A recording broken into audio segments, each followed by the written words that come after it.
J'ai quelque peu modifié la présentation que j'entendais faire au mois de juin. Par la force des choses, j'ai été dans l'obligation de la modifier, puisque au mois de juin, j'évoquais par exemple le fait que on était le 618e jour pendant lequel plus de 50 otages vivants ou morts étaient détenus par ceux que je n'hésite pas à qualifier de déchets de l'humanité. Pour ce qui concerne cette qualification, je la maintiens entièrement. Et j'évoquais le fait que 618 jours, cela faisait 20 mois. Je pensais que c'était plus suggestif de parler de 20 mois. On pourrait, à l'heure actuelle, fort heureusement, sachant que la situation des otages vivants a changé, et on aurait pu se limiter. Mais il y a encore, à l'heure actuelle, si le, entre guillemets, compte, fermer les guillemets, est bon, il y a encore 5 dépouilles d'otages qui attendent d'être libérés par ces déchets de l'humanité. Pascal, tu avais écrit, et je le disais dans ce que je voulais dire exactement le 15 juin, tu avais écrit quelques jours plus tôt, le 29 mai dernier exactement, dans l'actualité juive, tu avais écrit « Pour les Israéliens, Gaza est d'abord le lieu de captivité des otages et des sévices qu'ils endurent toujours. » Comme tu avais tristement raison. Et à l'heure actuelle, dans le numéro 1802 d'actualité juive, c'est-à-dire le dernier numéro paru cette semaine, 5 mois après, tu as interviewé le politologue Ilan Graït-Samer et tu lui as d'emblée posé la question de savoir si Israël a tourné la page de la guerre, qui est une question tout à fait en rapport avec le sujet de ce soir, à quoi Graït-Samer répond notamment « On n'en est pas encore tout à fait là.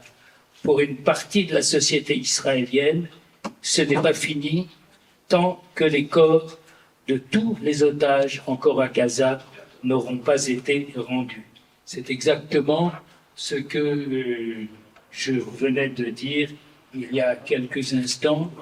Tant que la totalité des corps n'auront pas été rendus, nous ne serons pas tranquilles et la solution ne sera évidemment pas intervenue. Le public pourra poser quelques questions en rapport avec le sujet, puis nous nous réunirons un peu plus loin au fond de la salle pour le traditionnel pot de l'amitié, après avoir écouté la conclusion de la soirée par notre mentor Jacqueline Repibaud. Je voudrais dire un grand merci à quelques sœurs et frères. Merci à notre petit groupe d'organisation du colloque. Merci à Jacqueline, à Suzy, Annick, Jean-Claude, ici présent, Michel, David. Nous allons regretter, jusqu'à l'organisation, nous allons regretter nos réunions qui sont toutes fort sympathiques, jusqu'à l'organisation de notre prochain colloque qui sera le 19e du nom, car ces réunions sont extrêmement sympathiques. En général, elles se déroulent chez notre mentor Jacqueline et elle nous gâte très, très gentiment. Merci aussi à Régine, à Sabine, à Annick pour l'organisation du pot de l'amitié. Et last but not least, je voudrais dire un Mazel Tov tout à fait spécial à nos frères et sœurs Régine et Francis Marx, parce que ne prends pas un air étonné, Francis, parce que j'ai appris que hier, vous avez eu une grande simcha dans votre famille. Vous avez eu la bar mitzvah, vous avez fêté la bar mitzvah de votre petit-fils, d'un de vos petits-fils. Alors,